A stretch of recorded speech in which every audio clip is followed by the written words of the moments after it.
zum Finale of this early afternoon events. I would like to invite now Robert Wallinger to say a few words about the program today, as well as more words about the academic workshops. Thank you so much. Dear colleagues, it is now my pleasure to give to you a short overview of about 30 minutes about what I understand about the transformation of empire in the first millennium BC and what role the Achaemenid-Persian Empire plays in this very context. So you see, there will be a short introduction and then I will immediately jump into the main topic, imperial transformation, the first millennium, in a longue durée perspective, which has already been mentioned by Raim. But I will also try to give a short outlook on the later epochs because they are entangled and interrelated. So let me start with the introduction. I think as it is quite apparent, empire matters in this very context. So actually we have three world regions where independently from each other imperial structures emerge. The Middle East actually is the earliest ones. One at the beginning of the first millennium. There is also China and the Americas, which are not on the focus right now. I also have to introduce to you some key terms which I will use as analytical tools in my short overview. Three key terms at the beginning. So there is, in my understanding, an imperial arena. This is an area wherein imperial agents are active and where the claim of imperial rule unfolds, as you can see here. So it is not necessarily identical with an area of direct and indirect rule, but much more with the reach of imperial power. Then there are, of course, the imperial agents, members of the imperial elite, mainly who share and convey the imperial idea. And then there is the program, so to say, the imperial idea, the ideological basis for the development, spread and success of empire. The claim to rule the world, the divine mission, the claim of liability for the flourishing of land and people, at least the claim. And there is another key term, in my opinion. This is this tension between a core area on the one hand and borderlands actually on the other one. So the core area is somehow the center of the empire and its major residences. There is not a capital, but the line of residences which we mainly encounter. There is also a key term, is in my opinion periphery, which encompasses areas within the empire at its outer rim, border provinces, if you like to put them like this. And a crucial term, in my opinion, is the borderlands term. So these are regions beyond the empire's direct reach, partly within the empire's campaigning reach, but also outside. So where you have, let's say, a field of intense interaction with the empire, where a whole series of developments take place. And I think that the most important term to describe these developments is impact. So it's not so much influence, but it's impact, triggering developments in diverse directions. So we have this interaction between core area and borderlands, and this kind of interaction can be described in a certain framework, in my opinion. So you have intense action and response between empire and borderlands. You have some kind of permanent imperial intervention. This can be direct or indirect in the form of expansion, but also in the form of trade. There is imperial impact in the borderland that triggers dynamic social, economic, and political reactions, if you may take it like this. So as what I've been describing as impact. And especially important, I think, is this tension between emulation and rejection, which you can see. So both options are there. And triggering by itself new development, especially of novel identities in the borderlands. So the borderlands as a hotbed of new developments. Of course, and now we are approaching the topic of our conference, this kind of interaction between core area and borderland triggers and boosts imperial transformations, as I will show you immediately. Imperial structures of the first millennium and of the succeeding ages emerge in imperial borderlands. This is also a fact. And the Achaemenid-Persian Empire plays a major role in imperial transformation processes in a long-duration perspective, especially in spreading the imperial heritage beyond the Middle East towards the Eastern Mediterranean and also towards Central Asia, of course, and also India, as I may take it. So after this kind of short introduction and introducing some key terms which are important methodologically, in my opinion, I want to jump directly into the topic of imperial transformation in the first millennium BCE.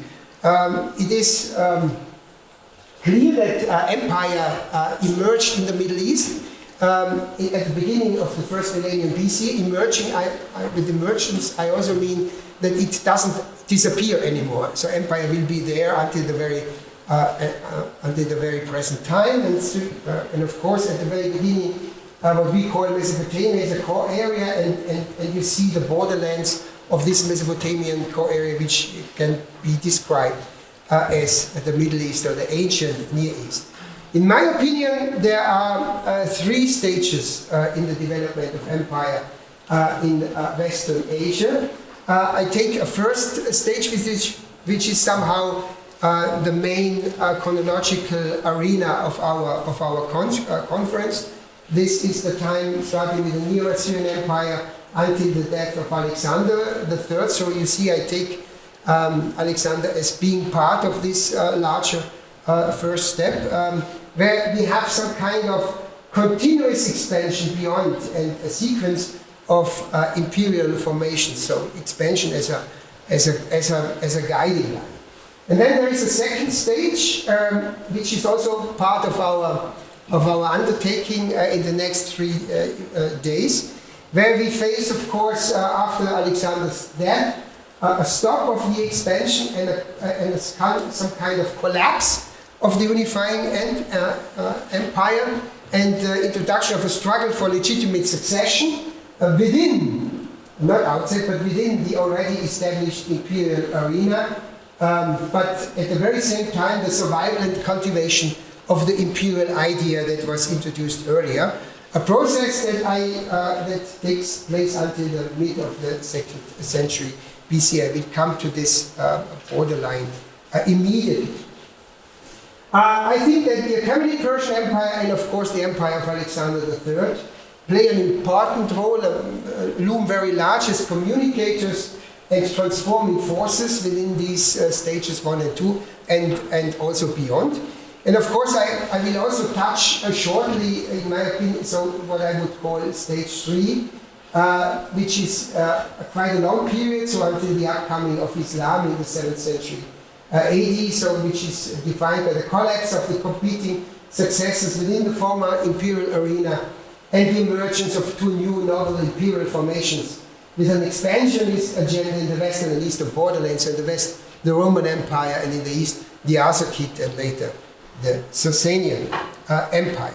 So a guiding principle in describing these transformation processes is this already mentioned interaction between core areas, peripheries, and borderland as a driving force. So how can we generally describe this stage 1? So this long period from the formation of the Neo-Assyrian Empire to the death of Alexander the Great. So in most cases, the borderlands take over the empire as a whole at regular intervals, borderlands and peripheries. So of course the Neo-Babylonian Empire, former periphery of the Neo-Assyrian Empire, takes over the Neo-Assyrian Empire.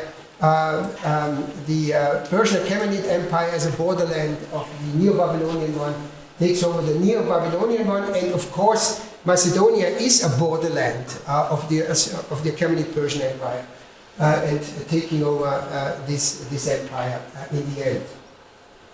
So empire, in this process, empire extends permanently its control towards the borderlands. So we have these expansion processes. Borderlands develop further borderlands at the outer rim, so there is an ongoing process, in my opinion. We can see, especially so in the first part, the residences are still in Mesopotamia, but at the end of stage 1, and especially then in stage 2, the core areas smoothly shift out of Mesopotamia and create new border zones and new border areas. So what about stage 2? So this is this period after the death of Alexander until the mid of the 2nd century BC. So we face a fragmentation of the old empire, but the maintenance of the imperial idea. We have a dynamization of the fragmentation process at the imperial peripheries.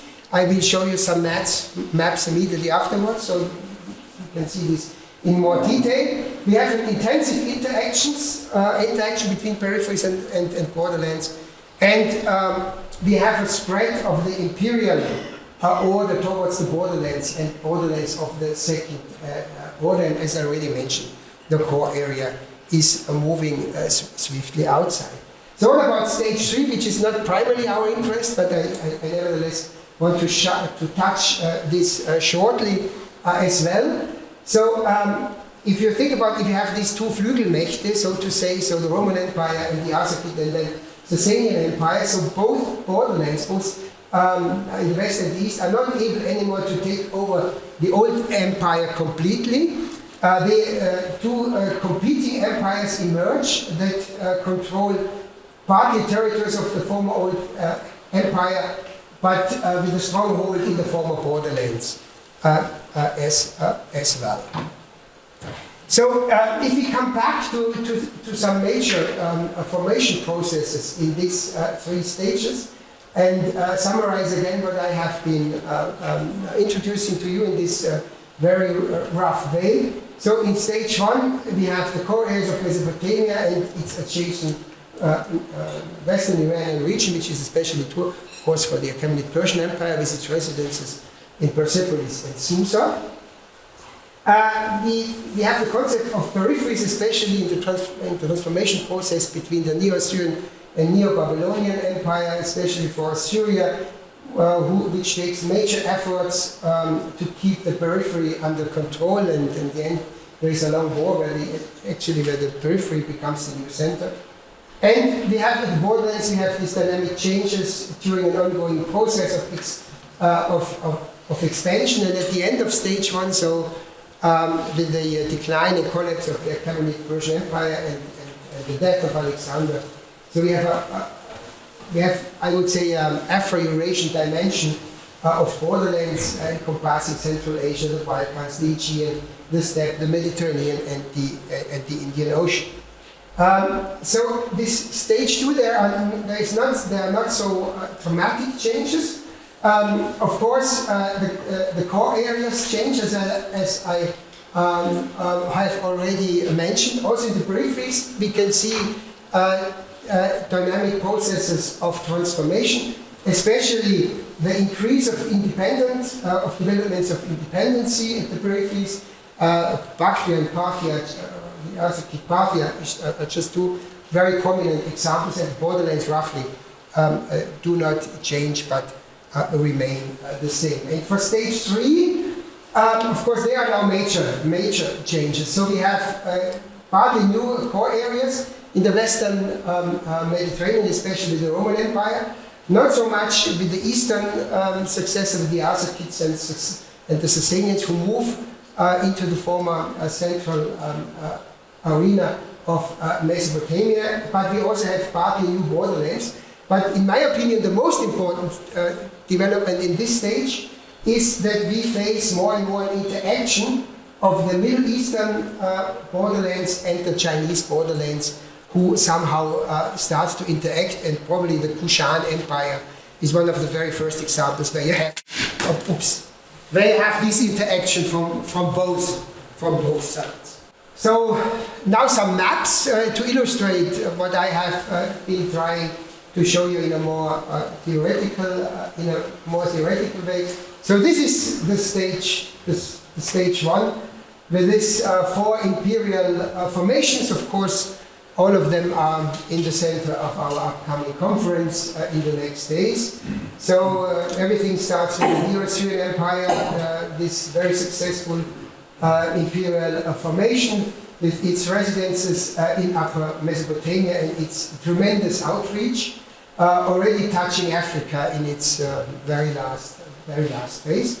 Then we have the comparatively shorter-term empire with the Neo-Babylonians, with residences in Lower Mesopotamia, as I may label it, with Babylonia, but also with quite an astonishing outreach. And then, especially with the establishment of the Persian Achaemenid empires and the 2 dynasties of the Thespids and the Achaemenids, we have an explosion, an acceleration process, also in concerning the land masses that are controlled by the Achaemenid kings. We face the start of the move of the residences out of Mesopotamia proper into western Iran, as already mentioned with Persepolis, Pasargadae, Susa, but also Hamadan. But still Babylonia matters in this very context, and we have a tremendous outreach. So towards Western and Central Asia, towards India, Africa, the Eastern Mediterranean. So this is really a new dimension. There is not such a rough change with the empire of Alexander III. That's also the reason why I think it is reasonable to include Alexander's short-term empire within this sequence of historical events. Of course, there is no real resistance because Alexander is always on campaign, but if we believe the historical sources, so Babylonia should have become one of his major residences.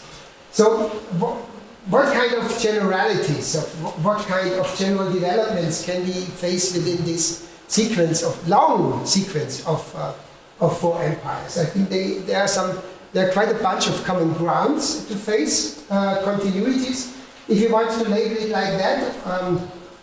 Multi-ethnicity and multilingualism, of course, the concept of sacred kingship, which we face in all of them. We have the imperial core areas located still in Mesopotamia, but as we have seen, Western Iran starts to gain importance. We have still the claim to rule the world.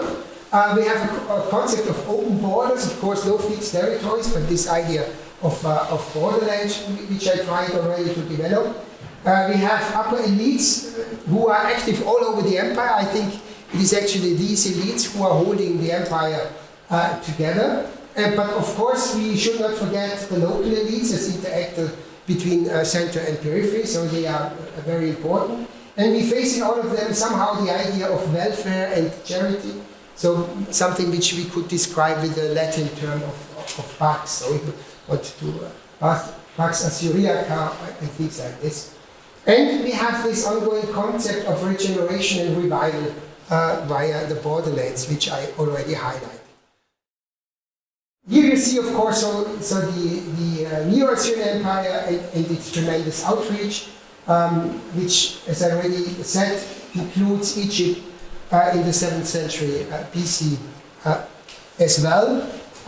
Here you see the Neo-Babylonian one, which is slightly smaller, doesn't encompass Egypt anymore, but also with its important borderlands, as I take it in Fars, Anshan, and Elam, where then the Thespids emerge in the next period, and then you see the tremendous expansion with the Persian Achaemenid Empire and its tremendous outreach from Central Asia to Eastern Mediterranean, from Egypt to northwestern India. So this major process of expansion deserves our attention, I think, and the major impact on the borderlands, so which can be shown in detail archaeologically deep into the Central Asian area. And we have now really this Afro-Eurasian dimension of empire really developed in a completely new way. So with Alexander, there is, I think, not a real change in this very context. We have no major change of the imperial arena. Actually, it is his radius of action, so to say, is within this empire. The imperial arena actually remains the same.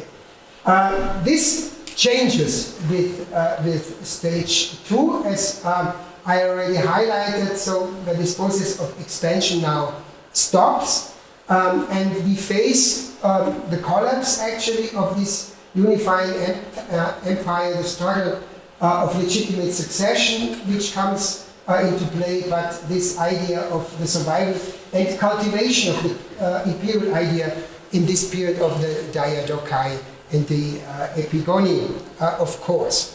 So the main actors, of course, in this very short, intense period are figures like Antigonus Monophthalmos, of course, and his son, and then especially the Seleucids and the Ptolemies. So in the question then, when does this process stop and when it, let's say, become the Flügelmächte, so to say, its dominion can be debated, I would say. So the communis' opinion is still that the Battle of Magnesia plays a major role, and Antiochus III, but I think Rolf Strothmann has very good arguments that we should expand this a little bit more into the reign of Antiochus IV, so into the 160s BC. So you see here this former imperial arena, but the different competitors in these fields, with whom I already mentioned, Monophthalmos and Seleucus and Ptolemaios. So the arena is still the old empire. That is I think this is the most important thing. And we face at the very same time the emergence of novel political entities, which are only partly empires at the borderlands. And then, here again, so the main, the Seleucid Empire at its heyday, nearly encompassing, but only nearly encompassing the whole Achaemenid-Persian Empire and the Ptolemies, who are important power and competitor not only in Egypt, this is important to mention, but also in the Eastern Mediterranean and in the Aegean, as you can see here. I think this is an important point to highlight as well. So if we try to summarize a little bit, and from a general point of view, the general developments in this stage 2, the characteristics which are new as compared to stage 1. So we face this continuous strive for legitimate rule and control within the already established imperial arena. You have in this phase no expansion beyond the already established arena, rather a short reduction of this zone. And we have the emergence of really competitive empires. So this is a very important point, and somehow, let's say, already forecasting future developments where the Arsacid and Sasanian Iranian empires are competing with the Roman Empire. So we have a plurality of competitive political units and borderlands, and we have this development of the residences outside of the former core area, which I already mentioned. But nevertheless, within this, let's say, interaction between change and continuity, we still face the existence of the imperial heritage, so continuity, if you want to take it. Elements which we have already been facing, starting with multi-ethnicity, sacred kingship, claim to rule the world, open borders, the importance of the upper elite, the importance of the borderlands, and this process of regeneration and revival, which is important. Rome in the western borderlands, and of course the Arsacid and Maurya in the eastern ones are the imperial successors of this very idea.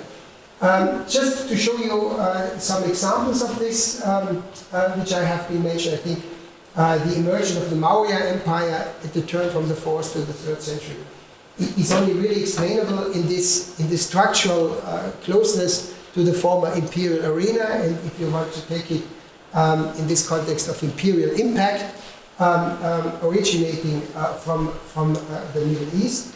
Of course, you face an empire, actually the first Indian empire, to call it as such, whose expansion only partly moves into the old imperial arena, but it is nevertheless there, especially nowadays Pakistan. But an expansion towards the borderlands and beyond. Similar development we can observe in the eastern borderlands and especially in Central Asia, where we face the emergence of new political units that can be characterized as borderlands of the imperial arena of the further empire, and especially the Arsacids, who gain more and more importance in this context, who will become an empire at least in the 2nd century BC, and the Bactrian kingdom, which took a little bit of different development. So you can see this here with the emergence of the Arsacids, and I would say the latest with the conquest of Media and then Babylonia. This state can be characterized as an empire. So about, yes, in the first half of the 2nd century BC. And of course, for Arsacids, what we see is an expansion into the former imperial arena towards one of the former core zones, Mesopotamia, as I have already been mentioning. The Bactrian kingdom is somehow similar, but takes different steps. It is a state formation that emerges, of course, in the peripheries of the former empire, but that shows, in my opinion, not a development towards the empire, and whose expansion also moves into different direction, mainly then towards the south and towards the southeast. Very similar, if we see it from a structural level, I think we can observe very similar developments in the western borderlands, which is now the western Mediterranean in that very time in stage 2, where we also see the emergence of political units in this area, and also with the potential to become an empire in the future. And this is of course true for the Res Publica, which we describe as Rome, an empire in the making in this very period, and Carthage, which takes a different direction. So somehow this can be compared with what we faced with the Arsacids and the Bactrian kingdom in the east. One of these new state formations takes the direction towards the empire, the other does not. So, of course, Rome plays the most important role in this context, and also, at least starting with the second half of the 3rd century BC, actually with the Second Punic War, Rome finally entered the Hellenistic world and the East, and you may say moved into the former imperial arena, whereas Carthage itself, yes, holds strong ties with the East, but actually the expansion process, if it can be described as such, is mainly in the Western Mediterranean. So it takes a different direction and is somehow similar to what we have been observing with the Bactrian kingdom. So let's have a very short look. So this is a little bit out of our scope, but I think it is important into this imperial transformation processes beyond the first millennium BC, at least as a kind of outlook. I already mentioned this step 3, in my opinion, where we, maybe with Antiochus III or Antiochus IV, that we may discuss, Wolf, but then we see the collapse, at least, of this imperial agenda in the former imperial arena, and we see really at the middle of the 2nd century the emergence of 2 novel imperial formations, as I already mentioned, with Rome and with the Arsacids, both of whom the future belongs to, I think. So there you have this, and I think we should take the Arsacid and the Sasanians as two dynasties of one empire, as Josef Wieserhefer and Matthew Canepa did in two very recent contributions. I think this is an important way to think it in a structural way. And of course, also the Roman Empire, and both somehow move into this former imperial arena. So we see for both of them, and these are new elements, a vigorous expansion into this former imperial arena from the east and from the west. You may say until these new empires meet at the Euphrates or in the regions of the Euphrates. Both of them are in the end never successfully taking over the former imperial arena as a whole. I think this is also important. So we have a new kind of two newly defined imperial arenas. We have now really the emergence of two competing imperial arenas in west and east. So for the next some 100 years until the coming of Islam. So really a novel system, and of course slowly, but in the end very strongly, an increasing dominance of specific religious belief systems within these two imperial arenas, which takes more speed, of course, in what we call late antiquity. But there are other general characteristics. Of course, the development and the evolution of new borderlands in the west, which we may describe as Europe and Northern Africa, but also in the east, in Arabia, Central Africa and Eastern Africa as well. I think especially of Aksum and the importance of the trade with India. Increasing interaction with political units emerging at the Chinese borderlands. So one could describe similar developments in the Chinese borderlands, but then somehow at this very period, this intermingle and start to come together. And dynamization process of interaction zones between the Eurasian empires, which can be discerned. But again, we have this kind of continuity. So change and continuity at the very same time that may be described under the heading of transformations. I do not repeat this because you already saw it 2 times. So for multi-ethnicity, the claim to rule the world, the open borders, the importance of the elites, of the upper elites, and the lower elites. And of course, we could describe now certain developments in eastern borderlands, which we are doing not now in detail, just to mention them in Central Asia with new political players.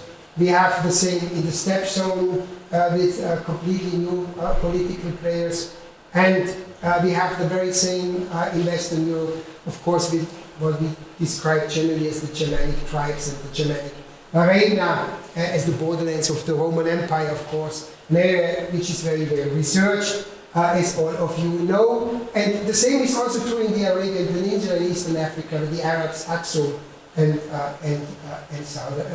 Southern Arabia. So how to conclude shortly?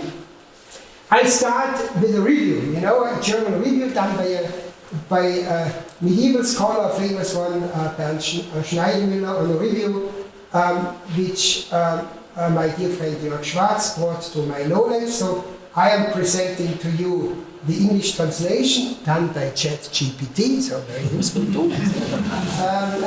So when does the constant historical change accelerate to the point where one might speak of a change of epoch?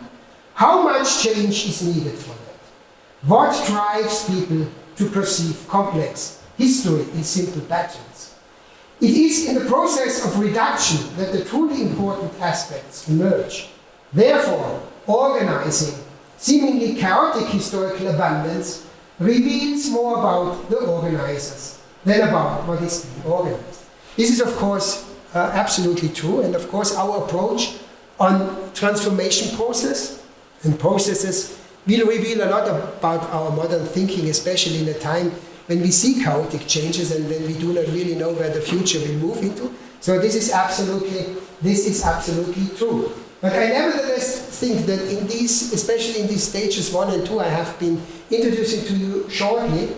So we face an ongoing process of Afro-Eurasian entanglement, since the establishment of empire.